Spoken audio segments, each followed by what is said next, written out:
Hi, we're the Kennedys and we quiz each other at dinner. Why did you say that? I'm Bobby Kennedy, by the way. First question, define exposition. Our brother Joe Jr. died in World War II, if anyone's wondering why he didn't make it into this cartoon. Excellent. Rosemary. What? Oh yeah, we forced Rosemary to get a lobotomy. Kathleen. Yes. Who forced Rosemary to get a lobotomy? You did. Incorrect answer. Bobby. God did. Wrong again. Jean. What lobotomy? Try again. Eunice. Our political ambition as a family was so great that we would do anything to avoid scandal or embarrassment, including having a part of our sister's brain removed with a procedure that would completely rob her of her personality, causing us to hide her even more and subjecting her to a life in asylums until her eventual death in 2005.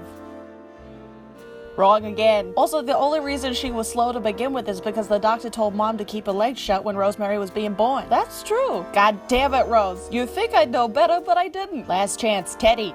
Who forced Rosemary to get a lobotomy? Who's Rosemary? And there it is. Rosemary. What? Incorrect. You do not exist to us. All right, Jack, this one's for you. What are the 3 periods of the Mesozoic era? Lee, Harvey, and Oswald. Hell yeah, Jack. We will miss you. Patricia. Yeah? Nothing. Just reminding people that you exist. Oh, okay. Let's say grace.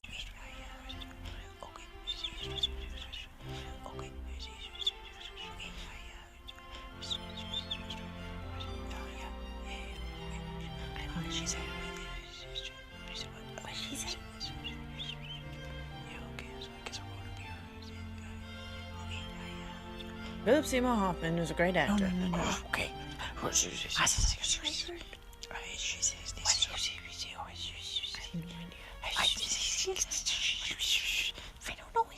Philip Seymour Hoffman is a dead actor. No. That's not it. Philip Seymour Hoffman isn't dead. Okay. Oh.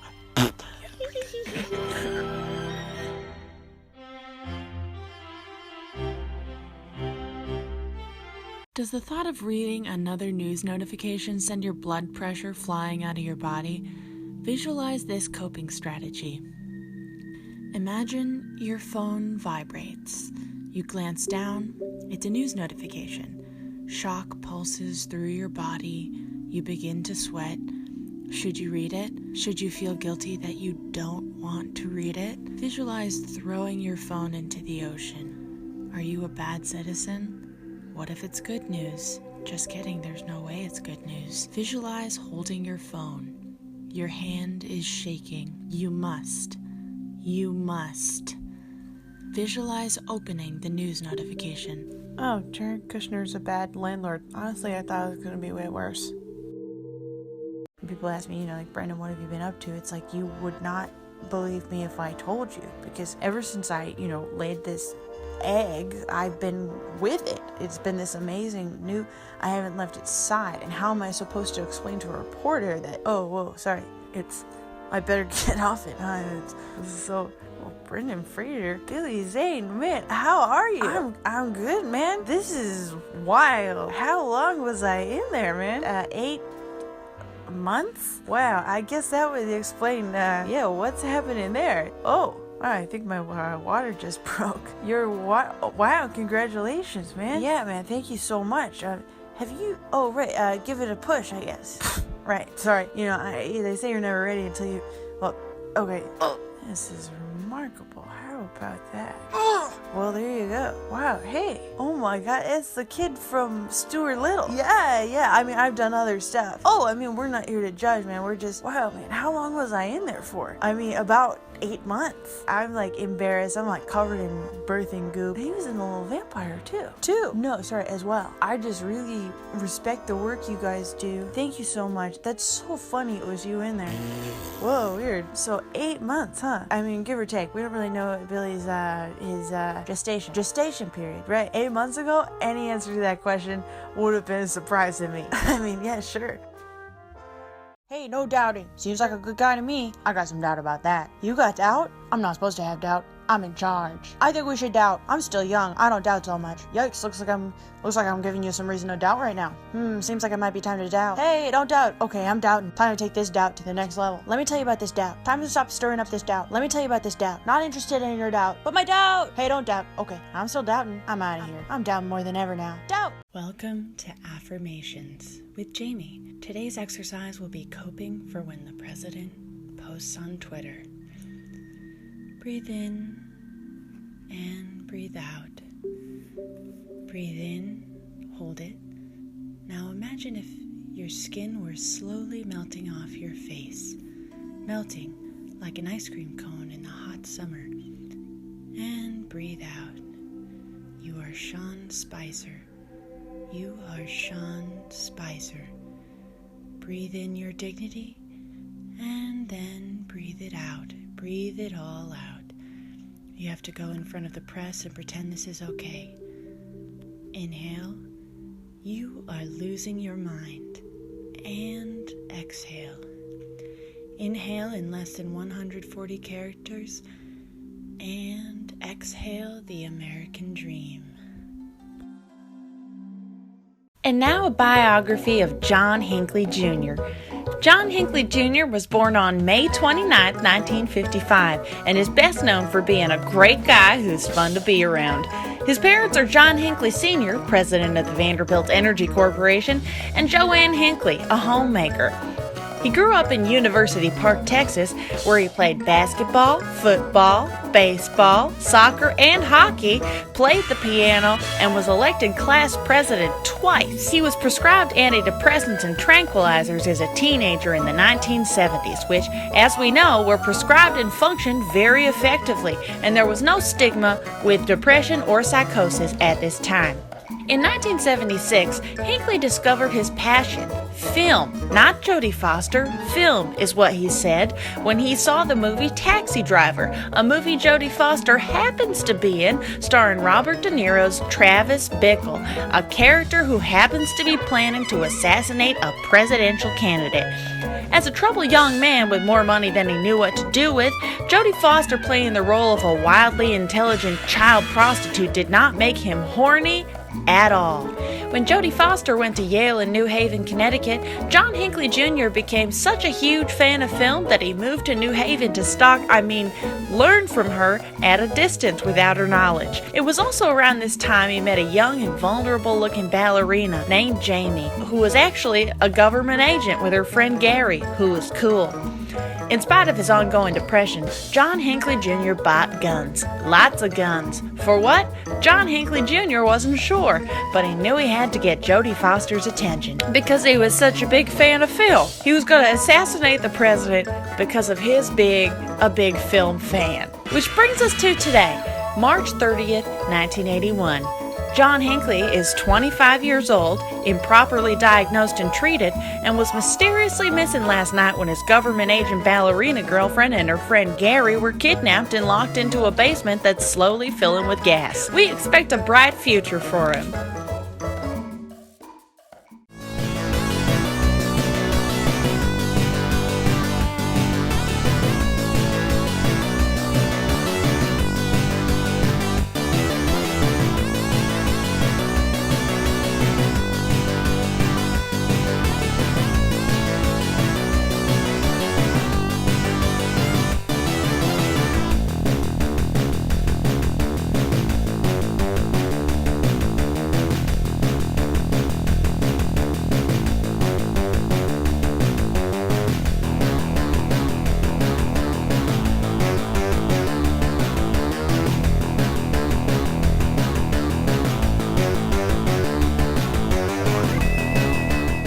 I think I'm really coming into my own as a woman and as a hamster. Because I went to my card reader the other day. Her name's Harriet.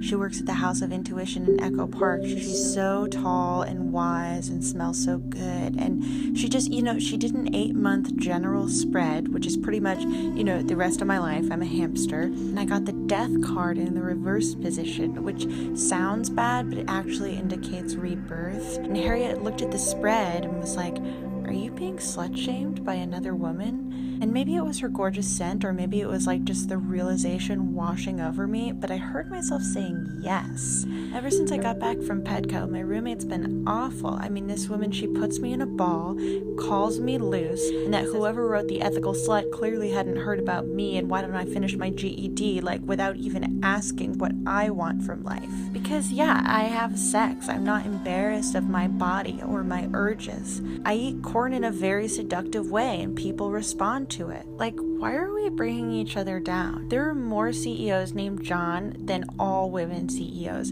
Like, maybe you think I'm a dumb little hamster skank who can't even get a minimum wage job, but I know I'm a self-actualized little hamster skank who can't even get a minimum wage job. And Harriet was like, you rule, girl. I'm not even going to tell you about the reverse 9 of swords in your conscious position. And I was like, thank you so much. I'm a Virgo. I tend to overanalyze.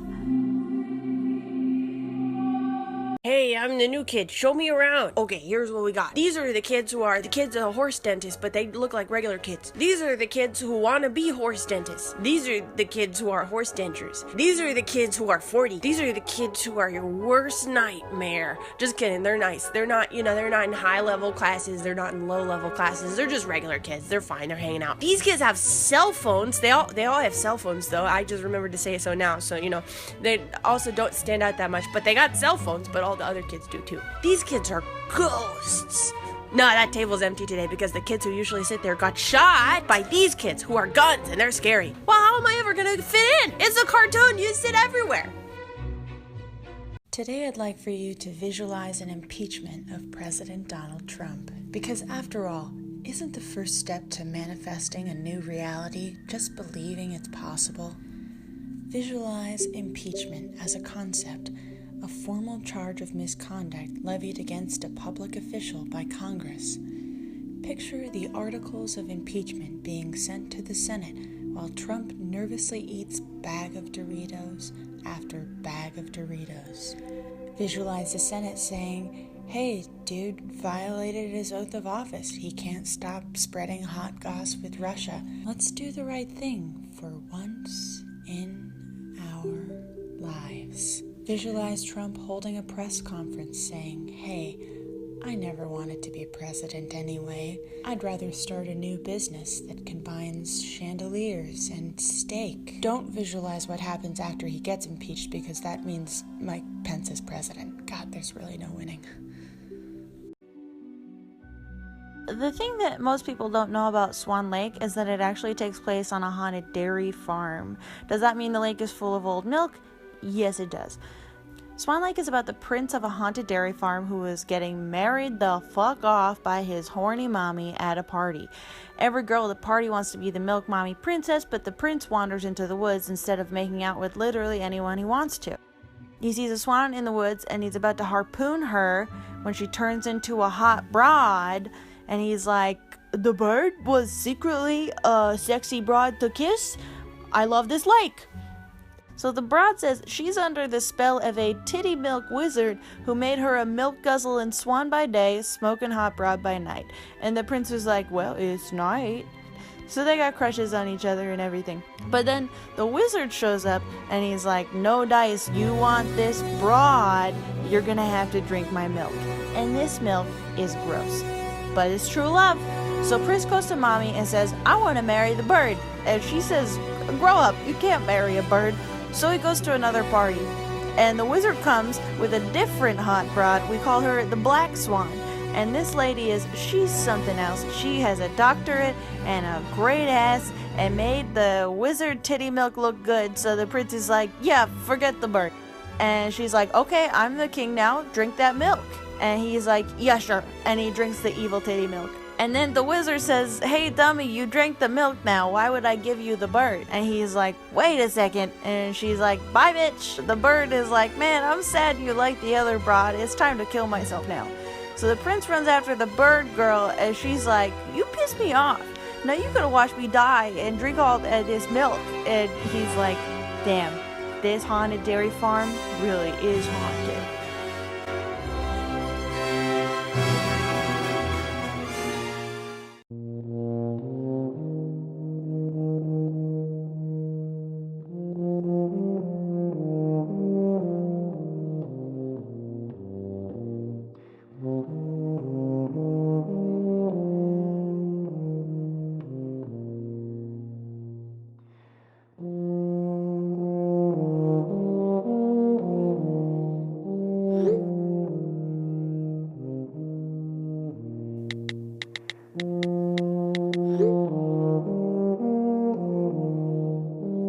For today's meditation, I'd like to ask you a question. Are you a pre-existing condition? Breathe in and breathe out. Breathe in and really feel that breath because you might not be able to afford to be alive much longer. And breathe out your life savings. I want you to visualize some pre-existing conditions with me.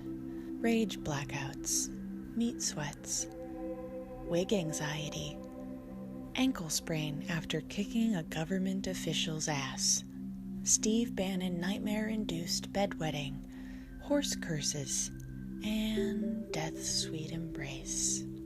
And all these other ones, these are real ones. All these other pregnancy, that's really nice. And OCD, there goes my health coverage. And cancer, sure, let's punish those guys. And breathe in, and good luck. Hi, it's Jamie. You might have noticed that the color of my wallpaper changed since I last saw you. That's because the color of my wallpaper changes when my mood changes. For instance, right now I'm feeling a little bit periwinkle, but if I close my eyes and think about Russia, suddenly it's blue. And if you look really close at the pattern on the wallpaper, you can tell who's thinking about me right now. Check it out. It's my crush James from the 5th grade. But you know me, no second chances. Hi, I'm Dale Chihuly. I'm a glass blower with one eye. I made a chandelier. I've never fucked in my life. You see this eye patch? I'm faking it. I'm wearing the eye patch so you'll think of damage. Look at me. I'm the bad boy of glass. I got my own museum in Seattle, Washington. I'm Fraser Crane. I'm a show-off. Hi, my name's Jamie. I'm confident I could kill Dale Chihuly using only my hands. Look at this shit. Trying too hard, compensating. I'm Dale Chihuly. Look at me. I'm at a disco. I'm going to find Dale Chihuly's son, Jackson Chihuly. I found him on Facebook. I'm going to make him fall in love with me. I'm going to have his child. I'm going to go to Chihuly's house, and I'm going to fucking kill Chihuly's grandchild right in front of him. My name's Dale Chihuly. What if glass, but maybe punk rock? I don't know why I never noticed my roommate's Alfred Molina poster before, but I didn't. I love Alfred Molina, like his more traditional roles as a beefcake in Chocolat and his more complex roles as a beefcake in Boogie Nights. I love beefcakes. What can I say? I'll tell you what I can say. I love beefcakes, and if you don't like it, you can go pound sand and eat my asshole, which is small. Then I heard myself say it out loud. I love beefcakes. My roommate turned to me. I love beefcakes, she answered, and I went into her room for the first time, and god damn it if the room isn't just covered in pictures of beefcakes, and so, I come a few times. Too much beef for you? She said, and we shared a laugh because, of course not, and we listed some of our fave cakes. Big Show, Meatloaf, Burt Reynolds, Mick, Haley Joel, and then she said, for some reason, not Haley Joel, and I said, I know what you mean. And then we said in unison, it's not that we wouldn't, because we would, but beefcake isn't the right word. The right word is fleeting. Anyways, my nightmares about running into my roommate in the kitchen have stopped, which is nice. The Bronte sisters rose to prominence out of their hometown in Yorkshire, England, where they grew up with their troubled alcoholic brother Branwell in the 19th century. Charlotte and Emily would go on to write some of the best regarded works in modern literature, Jane Eyre and Wuthering Heights. Their sister Anne also wrote a book. What? Nothing, Anne. I did write a book. You wrote two of the best regarded works in my... You wrote about weird, sad alcoholics who seduce average-looking women with no options. Actually, Charlotte wrote about the ugly one. Grow up. I'm just saying everyone in my book was very sexy. Did anyone even read my book? Yeah, we did. I liked the part with the hopscotch. What? The dog? I liked the part with the dog breeding. No. I liked the part with the DVD sale. No. Okay, I give up. I didn't read it. And by the way, I wrote 2 books. My name's Anne. I died when I was 29. I'm a fucking show-off. Hey, did someone say alcoholic anger fists? Hi, Branwell. Oh, Anne, I forgot to tell you I used your dumb fucking book as toilet paper. Hello, my name is Dear Abby. Tell me your problem. Dear Abby, I'm a teenager because I have become moppy and I'm afraid something is wrong with my 18-year-old twin sons who have been having unprotected sex in California. I receive letters from individuals who have been getting stoned with their daughters as a way of trying to be more interested in their lives. I think that's not the right attitude. It is important to be ashamed of the members of your family. Dear Abby, I have been divorced for more than 20 minutes and I have become depressed and I want to go back to the way it was just a few hours ago. If you are feeling depressed, ask yourself this: is something wrong with your feelings? Is something wrong with you? Should you have a serious emotional turmoil that's going to help you feel unsafe? Your parents should decide what is the reason for the way you are experiencing all this young people stress. Your mother may be able to get a counselor at your school that is sad to talk to. Dear Abby, please help me figure out what I should do about my feelings. I'm in love with my friend who is 72 with a job at the hospital and my mom is cheating on me with my dad. Strongly, you should force your mother to be your friend. If she doesn't take care of your feelings, you can order her to make you feel like a particular genre of music. When she finally pulls out of the family, your father will become pregnant with you and you will be born. Dear Abby, I'm afraid of the car. Dear Abby, I'm having trouble sending pictures of my hair to the police. Dear Abby, I want a job. Please give me a job. You have been diagnosed with the problem of the internet. You have been caught in the dark of a mental illness and your feelings are experiencing so much emotional pain. You are going through a phase of something in a situation of the internet.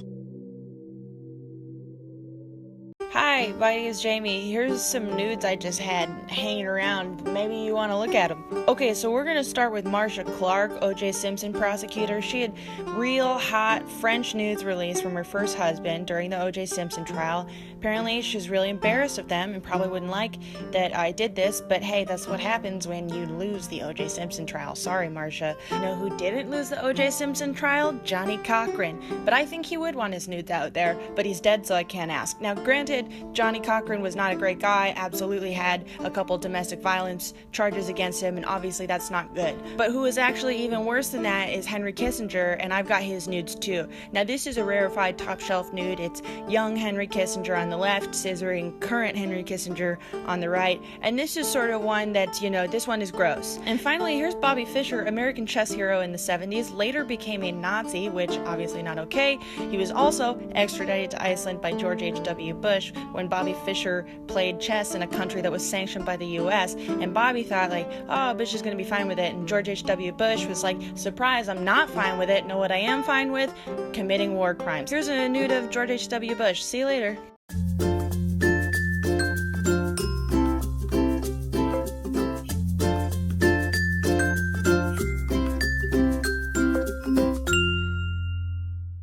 Alright kids, who's here? Tanya? Here. Jeff? Here. Sean? Here. Connie? I am here. Christy? Hi. And Nancy. Where's Nancy?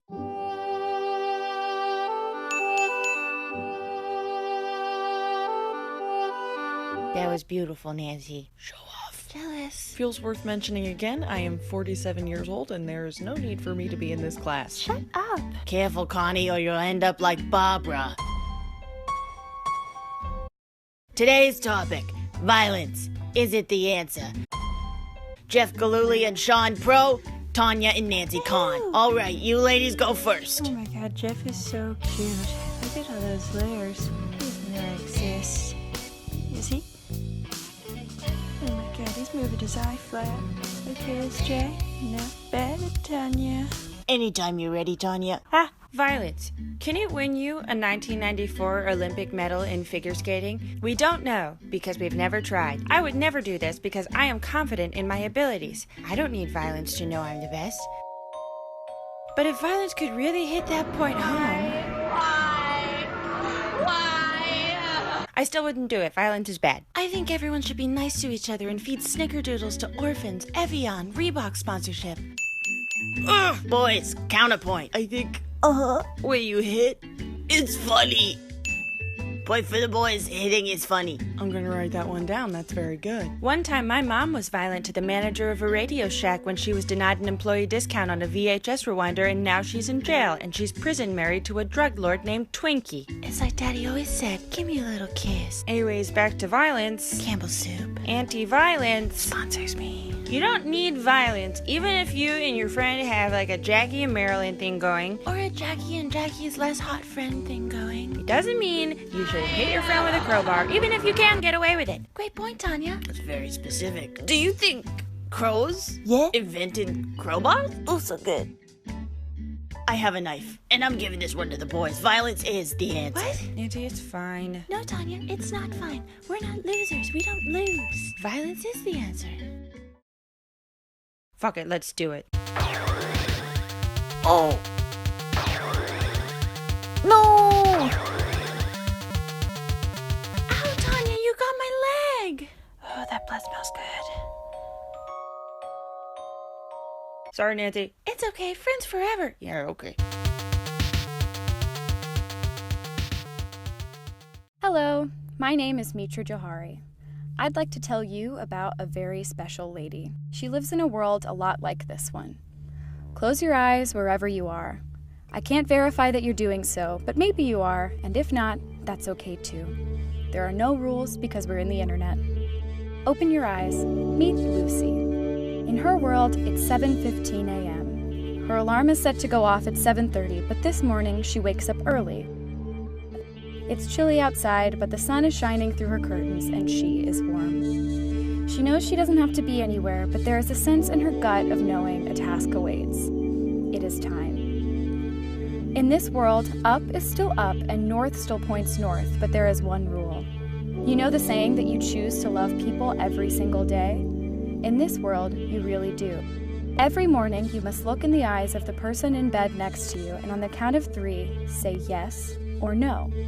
Yes, I love you. No, not today. You cannot lie, because in this world, that's not an option. And what you say has consequences. There are only so many no's for each pairing, and when you hit the cap, you're all through. You pack your things, leave your shared spaces, and go somewhere else. So at 7:15 a.m., and Lucy's eyes are open. She's warm in her bed, and her mouth forms the shape of the letter Y. She turns her head to the right and realizes that her partner is gone. Her partner, who she shared her bed with every day for years, is nowhere to be found. He was the most beautiful person she had ever seen, far beyond the scope of her imagination, and now there's a pile of blankets that doesn't even feel warm to the touch.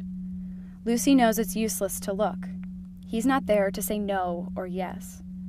He is away and has been for a while, and she hasn't used up her yes for the day. She had the yes in her mouth. Now, where does all this love and validation go? She gets out of bed and puts on her clothes. The fabric feels unfamiliar. The world is different now that her yes is missing. Her mouth is still open and tense, ready to push out the sound when the moment is right. But in this world you can't lie, and Lucy's mouth is already poised to use her yes. She can't say another word until she's given it away. At first it feels beautiful. She walks up to her toaster. She could love her toaster. It provides a service and is very reliable. She tries, but the word won't come out. Could she love her pet cactus? She tries. Closer, but the words are stuck. A world that felt like a gift is now a disease. The days go by until they turn into weeks and months and years as she scans every face in the street looking for her yes. She considers loving 100 faces, but deep down she knows her yes has come and gone. Lucy doesn't speak for years, but what would she even say? Her words are lost, and she is too. One crisp fall morning, her eyes open and she knows it's time to give up. She decides to take one last look at the park by her house, the only place that feels untainted by her missing yes. She walks toward the bench where she always sits and she can't believe her eyes. It's Lucy's yes. He's there, older and with dark circles under his eyes that look a lot like hers. From across the park, she sees him mouth the word.